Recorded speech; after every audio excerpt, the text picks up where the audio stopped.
భక్తులారా, చావు అనగానే మనందరికీ లోపల ఎక్కడో ఒక తెలియని భయం పట్టుకుంటుంది. ప్రాణం పోయే ఆ ఆఖరి క్షణంలో మనిషి మెదడులో ఎలాంటి ఆలోచనలు తిరుగుతాయి, ఆ కళ్ళు దేనికోసం వెతుకుతాయి అన్న సందేహం ఎప్పుడో ఒకసారి ప్రతి ఒక్కరికి వస్తుంది. ప్రాణం గాలిలో కలిసిపోయే ఆ ఒక్క నిమిషం ముందు మన జీవితమంతా కళ్ల ముందు ఒక కథలాగా తిరుగుతుందా, లేక భయంతో మనసు మొద్దుబారిపోతుందా అన్న భయం మిమ్మల్ని కూడా వెంటాడుతుందా? అయితే నేను మీకు ఒక బలమైన హామీ ఇస్తున్నాను. ఈ కథ పూర్తయ్యేసరికి మీ మనసులో ఉన్న ఈ అతిపెద్ద సందేహం పూర్తిగా తొలగిపోతుంది. మరణం గురించి ఉన్న భయం పోయి ఒక గొప్ప సత్యం మీకు తెలుస్తుంది.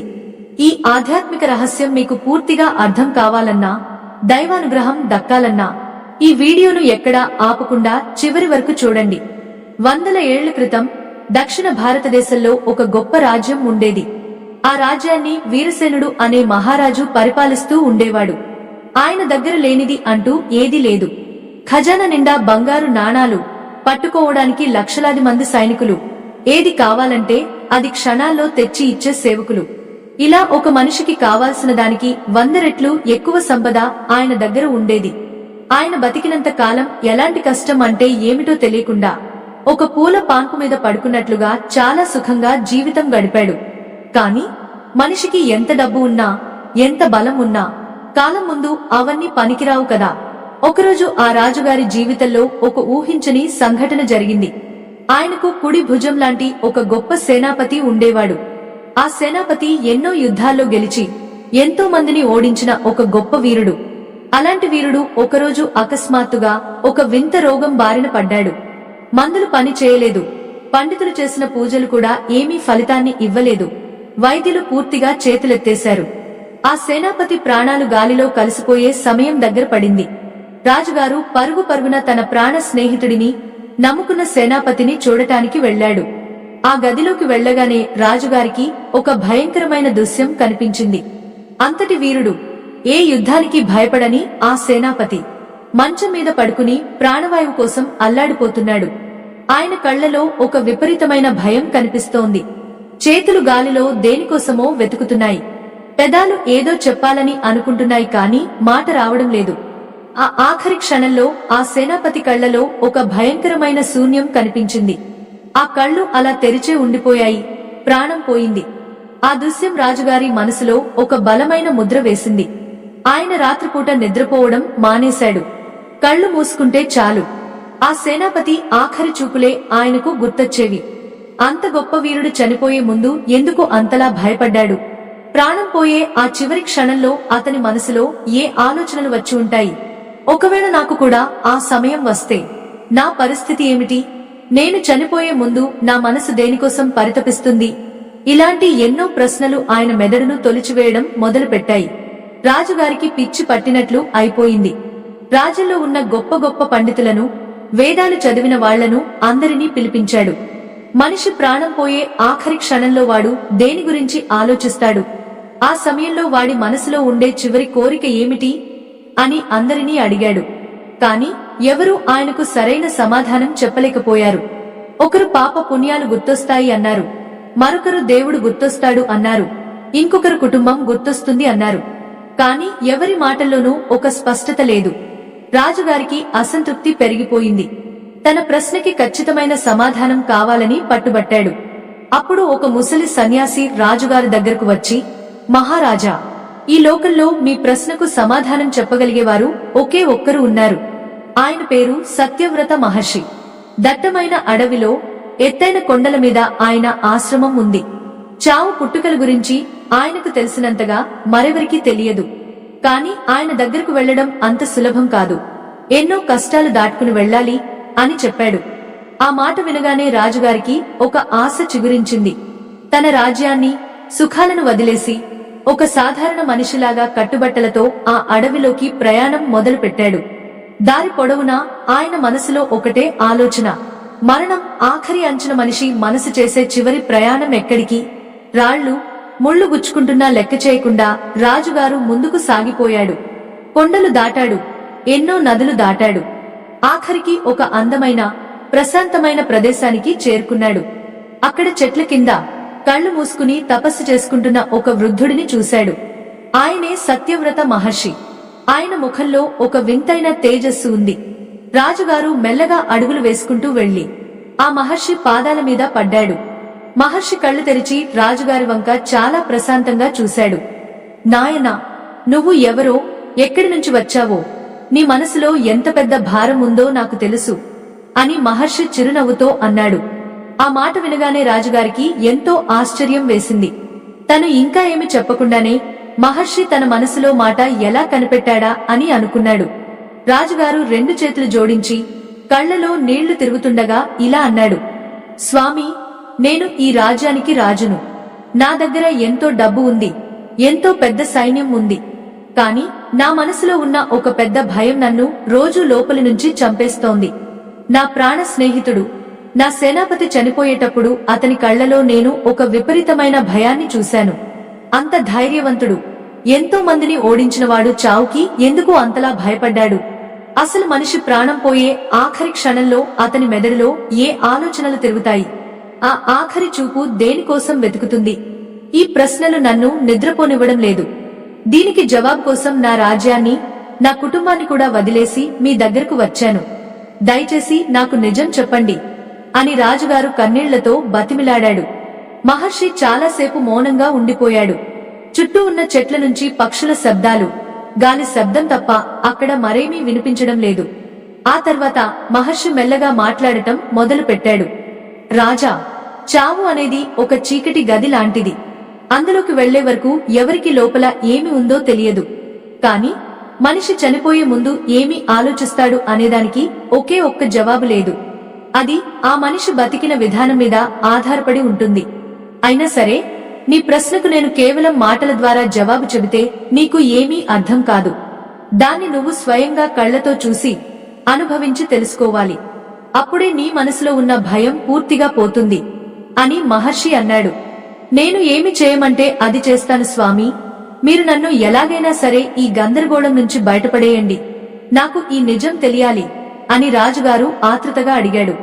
అప్పుడు మహర్షి, సరే, నేను నీకు ఒక పని చెబుతాను. నువ్వు ఈ రోజు రాత్రికి నా ఆశ్రమంలోనే పడుకో. రేపు ఉదయం సూర్యుడు రాకముందే మనం ఇక్కడి నుంచి ఒక ప్రయాణం మొదలు పెడతాం. ఆ ప్రయాణంలో నీకు 3 వ్యక్తులు ఎదురవుతారు. ఆ 3 జీవితాలను, వాళ్ల మరణాన్ని నువ్వు చాలా దగ్గరగా చూడాలి. వాళ్లు చనిపోయే ఆఖరి క్షణంలో వాళ్ల ప్రవర్తన ఎలా ఉందో నువ్వు గమనించాలి. ఆ తర్వాత నీ ప్రశ్నకు నీకే జవాబు దొరుకుతుంది అని చెప్పాడు. రాజుగారు దానికి వెంటనే ఒప్పుకున్నాడు. ఆ రాత్రి రాజుగారికి అసలు నిద్రే పట్టలేదు. రేపు ఉదయం ఏమి జరగబోతుందో, ఆ 3 వ్యక్తులు ఎవరో, వాళ్ల చావుల ద్వారా తనకు ఏమి తెలుస్తుందో అని రాత్రంతా పడుకోకుండా ఆలోచిస్తూనే ఉన్నాడు. ఉదయం కాగానే ఇద్దరు కలిసి అక్కడి నుంచి ప్రయాణం మొదలు పెట్టారు. మహర్షి రాజుగారిని తీసుకుని ఒక పల్లెటూరికి వెళ్లాడు. ఆ ఊరి చివర ఒక చిన్న పాత గుడిసె ఉంది. ఆ గుడిసెలో ఒక ముసలివాడు ఉన్నాడు.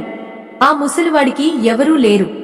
ఎప్పుడు డబ్బు సంపాదించాలి, డబ్బు కూడబెట్టాలి అనే పిచ్చితోనే తన జీవితం మొత్తం గడిపాడు.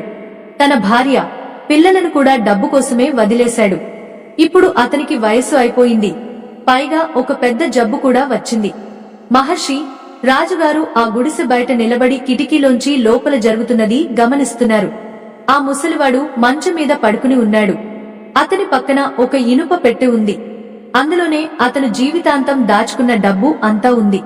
ఆ ముసలివాడికి ఊపిరి తీసుకోవడం చాలా కష్టంగా ఉంది. ప్రాణం పోయే సమయం దగ్గర పడింది. అతను మంచం మీద భయంతో అటు ఇటు దొర్లుతున్నాడు. అతని కళ్ళు మాత్రం ఎప్పుడూ ఆ ఇనుప పెట్టె వైపే చూస్తున్నాయి. అతని చేతులు గాలిలో దేన్నో పట్టుకోవడానికి తీవ్రంగా ప్రయత్నిస్తున్నాయి. రాజుగారు చాలా ఆసక్తిగా, భయంగా ఆ దృశ్యాన్ని గమనిస్తున్నాడు. ఆ ముసలివాడు తన ఆఖరి శ్వాసతో తన వణుకుతున్న చేతిని ఆ ఇనుప పెట్టె మీద వేసి దాన్ని చాలా గట్టిగా పట్టుకుని ప్రాణాలు గాలిలో కలిపేశాడు. ఆ ముఖంలో ప్రశాంతత లేదు. కేవలం తన డబ్బు ఏమైపోతుందో అన్న ఆందోళన మాత్రమే ఉంది. అది చూసి రాజుగారికి చాలా ఆశ్చర్యం వేసింది. స్వామి, ఇతను చనిపోయే ముందు ఒక్కసారి కూడా దేవుడిని తలుచుకోలేదు. కనీసం త్రాగడానికి గుక్కెడు నీళ్లు కూడా ఎవరినీ అడగలేదు. కేవలం ఆ ఇనుప డబ్బు పెట్టెను పట్టుకుని ప్రాణాలు ఎందుకు వదిలాడు అని రాజుగారు గందరగోళంగా అడిగాడు.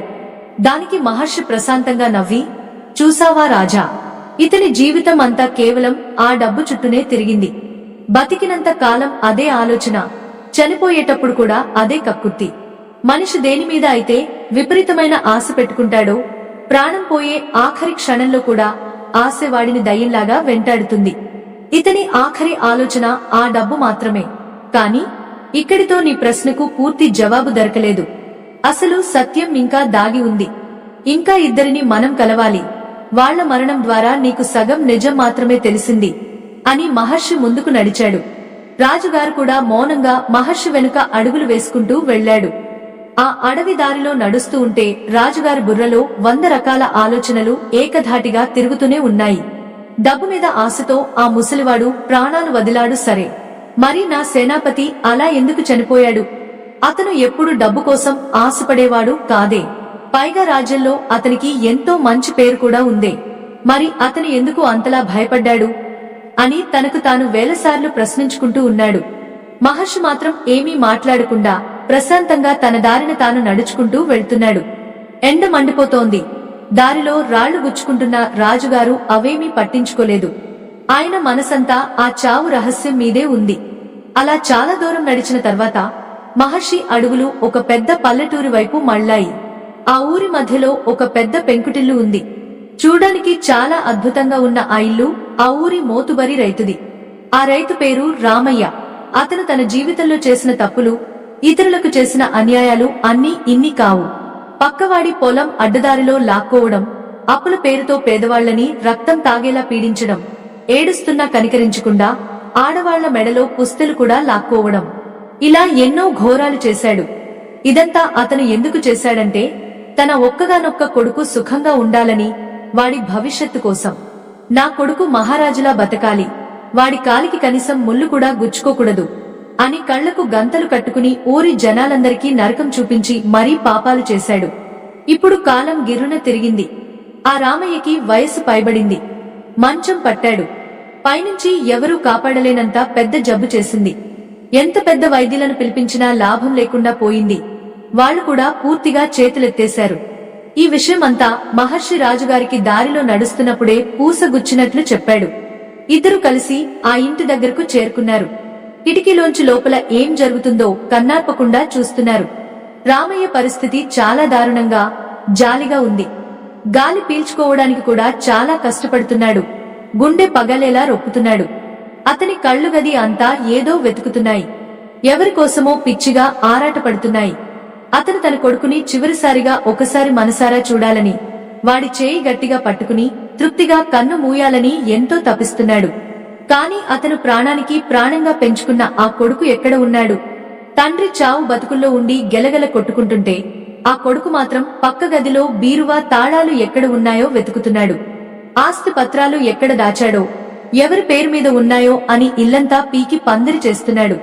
ఇది చూసి రామయ్య కళ్లలోంచి కుళాయిలో నీళ్లు వచ్చినట్లు ధారగా కన్నీళ్లు కారుతున్నాయి. తాను తీసుకున్న గోతిలో తానే పడ్డట్టు అని మన పెద్దలు ఒక గొప్ప సామెత చెబుతారు కదా. సరిగ్గా ఈ ఆఖరి క్షణంలో రామయ్య పరిస్థితి అక్షరాలా అలాగే ఉంది. కొడుకు కోసం దొంగదారులు తొక్కి ఎన్నో పాపాలు మూటగట్టుకున్నాడు. తీరా ప్రాణం గాలిలో కలిసిపోయే ఆఖరి క్షణంలో ఆ కొడుకు కనీసం తన తండ్రికి గుక్కెడు నీళ్లు కూడా ఇవ్వడానికి రావడం లేదు. ఆ బాధాకరమైన క్షణంలో రామయ్యకి తను చేసిన పాపాలు, తప్పులన్నీ కళ్ల ముందు ఒక భయంకరమైన సినిమా లాగా తిరుగుతున్నాయి. తను ఏడిపించిన పేదవాళ్ల ముఖాలు, తను లాక్కున్న భూములు, వాళ్ల ఉసురు అన్నీ ఒక్కసారిగా గుర్తొచ్చి అతన్ని లోపలి నుంచి దహించి వేస్తున్నాయి. ఈ క్షణంలో ఆ తండ్రి పడుతున్న వేదన, కన్న కొడుకు చేస్తున్న ఘోరమైన మోసం చూసి మీ మనసు కూడా బరువెక్కితే ఈ బంధాలు అన్నీ అబద్ధం, దేవుడే శాశ్వతం అని మీకు అనిపిస్తే ఖచ్చితంగా కింద కామెంట్స్ లో ఓం నమః శివాయ అని రాయండి. రామయ్య గుండెల్లో ఒక భయంకరమైన బాధ మొదలైంది. పాపాల భయం ఒకవైపు, కొడుకు చూపించిన మోసం ఇంకోవైపు అతన్ని ఉక్కిరిబిక్కిరి చేస్తున్నాయి. నోటి వెంట మాట రావడం లేదు, కాని ముఖంలో మాత్రం విపరీతమైన భయం, ఎవరూ తీర్చలేని పశ్చాత్తాపం స్పష్టంగా కనిపిస్తున్నాయి. అరుస్తూ ప్రాణాలు వదలాలి అనుకున్నాడు కాని గొంతులోంచి శబ్దం బయటకు రాలేదు. కళ్లు పెద్దవి చేసి కొడుకు ఉన్న గదివైపు దీనంగా చూస్తూనే ప్రాణాలు వదిలేశాడు. ఆ ఆఖరి చూపులో ఒక భయంకరమైన వేదన, బాధ దాగి ఉన్నాయి. ఇది కిటికీలోంచి చూసిన రాజుగారికి భయంతో కాళ్లు వణికిపోయాయి, చెమటలు పట్టాయి. అప్పుడు రాజుగారు, స్వామి ఇతను తన ఆఖరి నిమిషంలో దేవుడిని ఒక్కసారి కూడా తలుచుకోలేదు కదా, కనీసం ప్రశాంతంగా కూడా కన్ను మూయలేదు. తను ప్రాణంగా ప్రేమించిన కొడుకు కోసం పిచ్చివాడిలా తప్పించిపోయాడు. చివరికి ఆ కొడుకు చేసిన పనికి గుండె పగిలి తను చేసిన పాపాలు తలుచుకుంటూ ఏడుస్తూ చనిపోయాడు. అంటే మనిషి ప్రాణం పోయేటప్పుడు తన వాళ్ల మీద ఉన్న విపరీతమైన మమకారం కూడా ఇలాగే నరకం చూపిస్తుందా అని రాజుగారు మహర్షిని అడిగాడు. మహర్షి ప్రశాంతంగా చిరునవ్వు నవ్వి, చూసావా రాజా, బాగా గమనించు. మొదటివాడు డబ్బు మీద పిచ్చితో, ఆశతో చనిపోయాడు. ఈ రెండోవాడు బంధాల మీద ఉన్న మోజుతో, కొడుకు మీద ఉన్న పిచ్చి ప్రేమతో చనిపోయాడు. మనిషి ఈ భూమి మీద ఏది పట్టుకుని గట్టిగా వేలాడితే ప్రాణం పోయేటప్పుడు అదే వాడి గొంతు నులిమేస్తుంది, వాడిని ప్రశాంతంగా చనిపోనివ్వదు. ఇద్దరూ భయంతో, వేదనతోనే ప్రాణాలు వదిలారు. కాని ఈ సృష్టికి సంబంధించిన అసలైన రహస్యం ఇంకా నీకు పూర్తిగా తెలియలేదు అన్నాడు. మహర్షి మాటలకి రాజుగారిలో ఇంకా ఆసక్తి 10 రెట్లు పెరిగిపోయింది. మరి మనం కలవబోయే ఆ మూడో వ్యక్తి ఎవరు స్వామీ అని రాజుగారు చాలా ఆత్రుతగా అడిగాడు. అప్పుడు మహర్షి చాలా గంభీరంగా మారిపోయి ఇలా అన్నాడు, మనం చూడబోయే ఆ మూడో వ్యక్తి చాలా విచిత్రమైన వాడు రాజా. అతను తన చావు కోసం ఏమాత్రం భయపడటం లేదు, పైగా ఎదురు చూస్తున్నాడు. అయితే అతని పక్కన ఇప్పుడు ఒకరు నిలబడి ఉన్నారు. వాళ్ళని నువ్వు చూస్తే ఖచ్చితంగా నమ్మలేవు, నీ కళ్ళు నువ్వే నమ్మలేవు. ఆ మూడో వ్యక్తి ఆఖరి క్షణాలు నీ జీవితాన్నే, నీ ఆలోచనలనే పూర్తిగా మార్చేస్తాయి. ఆ మాటలు వినగానే రాజుగారికి ఎక్కడ లేని వణుకు, ఉత్కంఠ మొదలైంది. ఆ మూడో వ్యక్తి ఎవరు? అతని పక్కన నిలబడి ఉన్నది ఎవరు? చావుని చూసి నవ్వే ఆ మనిషి వెనుక ఉన్న ఆ రహస్యం ఏంటి? ఈ ఆలోచనలు రాజుగారిని ఉక్కిరిబిక్కిరి చేస్తున్నాయి. మహర్షి మౌనంగా నడుస్తూ ఒక దట్టమైన అడవి అంచున ఉన్న ఒక చిన్న పర్ణశాల వైపు దారి తీశాడు. అక్కడ వాతావరణం చాలా భిన్నంగా ఉంది. మిగతా చోట్లలా కాకుండా ఇక్కడ గాలిలో ఒక తెలియని ప్రశాంతత, మల్లెపూల పరిమళం వంటి దివ్యమైన సుగంధం వ్యాపించి ఉన్నాయి.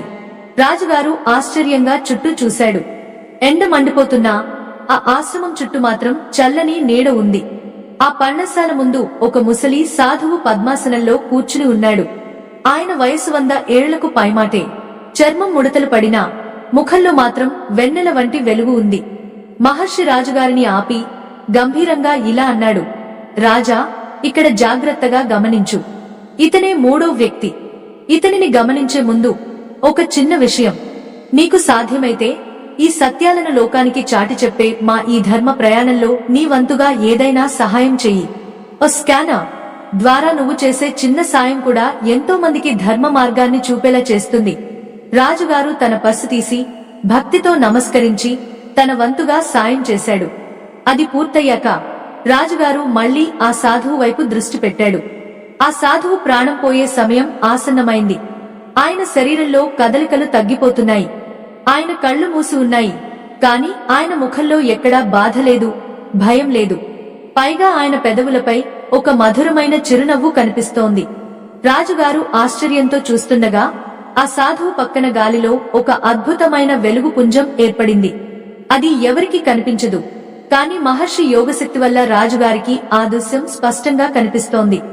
సాక్షాత్తు పరమాత్ముడే ఒక దివ్య రూపంలో అక్కడ నిలబడి ఆ సాధువు వైపు చేయి చాచి నవ్వుతూ ఆహ్వానిస్తున్నాడు. సాధువు తన మనసును పూర్తిగా ఆ పరమాత్ముని పాదాల మీద ఉంచాడు.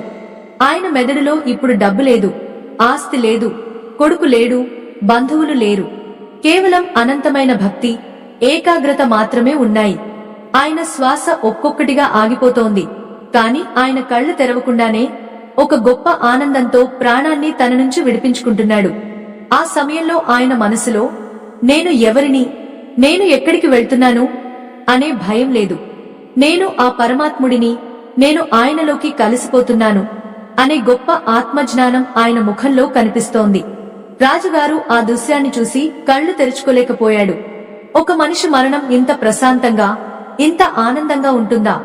ఇది మరణం కాదు, ఒక గొప్ప పండుగలా ఉందే అని ఆయనకు అర్థమైంది. సాధువు ప్రాణం గాలిలో కలవగానే ఆ శరీరం నుండి ఒక కాంతి బయటకు వచ్చి ఆ దివ్య రూపంలో కలిసిపోయింది. ఎక్కడా ఏ ఒక్క చిన్న ఆందోళన లేదు. రాజుగారికి ఒక్కసారిగా జ్ఞానోదయం కలిగినట్లు అయింది. మొదటి వ్యక్తి చావు, డబ్బు కోసం ఆశపడి భయంతో చనిపోయాడు. రెండో వ్యక్తి చావు, బంధాల కోసం ప్రాకులాడి వేదనతో చనిపోయాడు.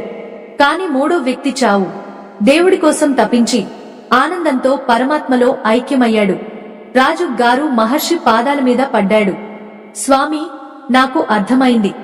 మనిషి తన ఆఖరి క్షణంలో దేని గురించి అయితే ఎక్కువగా ఆలోచిస్తాడో అదే వాడిని మృత్యువు సమయంలో వెంటాడుతుంది. డబ్బు ఉంటే డబ్బు, మనుషులు ఉంటే మనుషులు. అదే నేను నా సేనాపతి విషయంలో కూడా తప్పు చేశాను కదా.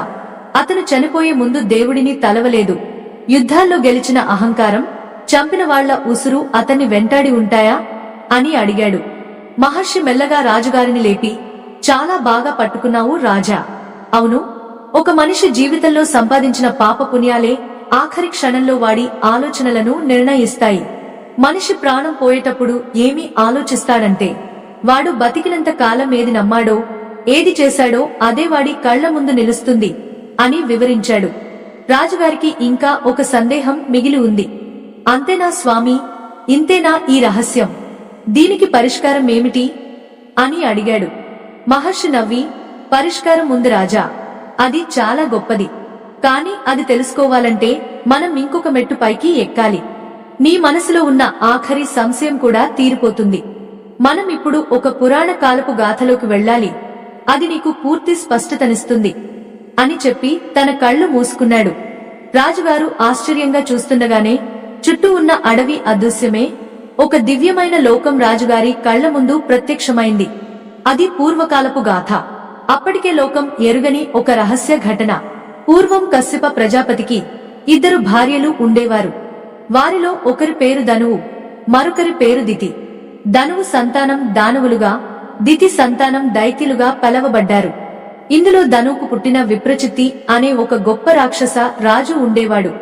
అతను ఎంతో బలవంతుడు, అజేయుడు.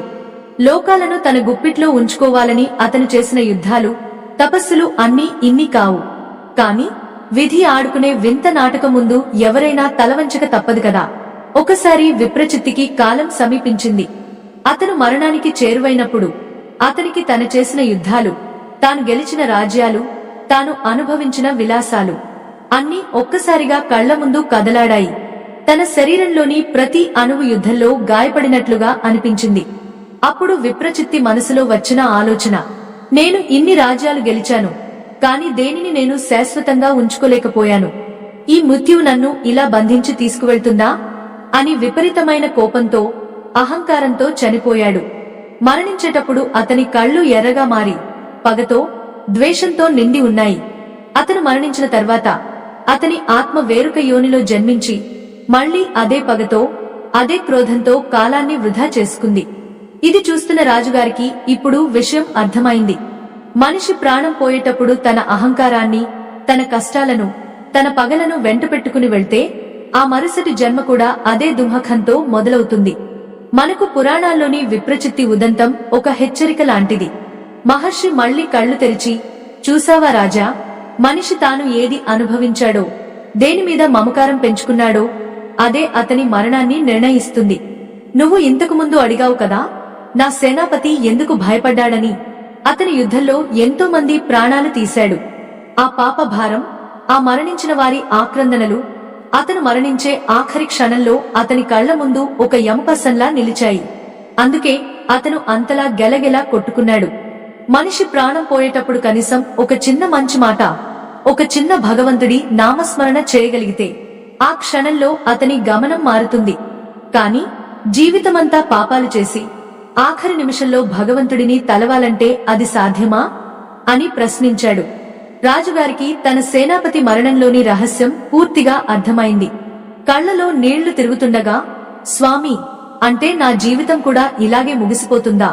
నేను చేసిన యుద్ధాలు, నేను కూడబెట్టిన సంపద, నా అహంకారం, ఇవన్నీ నన్ను కూడా ఆ సేనాపతిలాగే భయంకరమైన చావు వైపు తీసుకువెళ్తాయా అని అడిగాడు. మహర్షి చాలా ప్రశాంతంగా రాజుగారి భుజం మీద చేయి వేసి, రాజా, అది నీ చేతుల్లోనే ఉంది. మనిషి మరణం అనేది ఒక గమ్యం కాదు, అది ఒక ప్రయాణం మాత్రమే. నువ్వు బతికినంత కాలం చేసే ప్రతి పని నీ ఆఖరి శ్వాసతో కలిసి నీ వెంట వస్తుంది. అందుకే ఇప్పటి నుంచే నీ మనసును భగవంతుడి వైపు మళ్లించు. నీ సంపదను 10 మందికి పంచు. నీ అహంకారాన్ని విడిచిపెట్టు. నువ్వు చనిపోయేటప్పుడు నీ మనసులో కేవలం దైవ చింతన మాత్రమే ఉండాలి. అప్పుడే ఆ చావు నీకు ఒక భయంకరమైన యమపాసం కాకుండా మోక్షానికి మెట్టు అవుతుంది అని ఉపదేశించాడు. రాజుగారికి అప్పటి వరకు ఉన్న భయం మొత్తం పోయింది. ఆయన మనసులో ఒక కొత్త ప్రశాంతత మొదలైంది. తను అడవికి వచ్చినప్పుడు ఉన్న రాజు వేరు, ఇప్పుడు ఉన్న రాజు వేరు. ఆ గర్వం, ఆందోళన అన్నీ ఆ మహర్షి మాటలతో మాయమైపోయాయి. రాజుగారు మళ్లీ మహర్షిని చూసి, స్వామి, నేను ఇప్పుడు తిరిగి నా రాజ్యానికి వెళ్ళాలి. కాని నేను వెళ్లేటప్పుడు నాకు ఒక దిశానిర్దేశం చేయండి. నా ఆఖరి శ్వాస ప్రశాంతంగా ఉండాలంటే నేను పాటించాల్సిన ఆ ఒక్క సూత్రం ఏమిటి అని అడిగాడు. మహర్షి నవ్వి, నీకు నేను ఒక నిజాన్ని చెప్తాను. ఎప్పుడూ ఏది నాది అని అనుకోకు.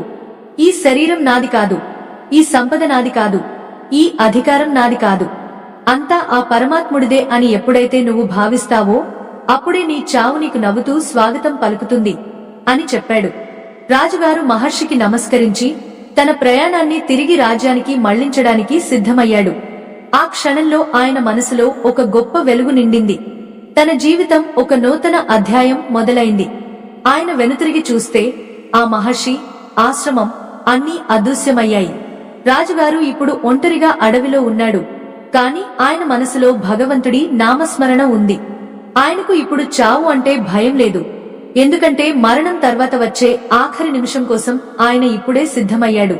కాని ఆయన ప్రయాణంలో ఇంకా ఒక కీలకమైన మలుపు మిగిలే ఉంది.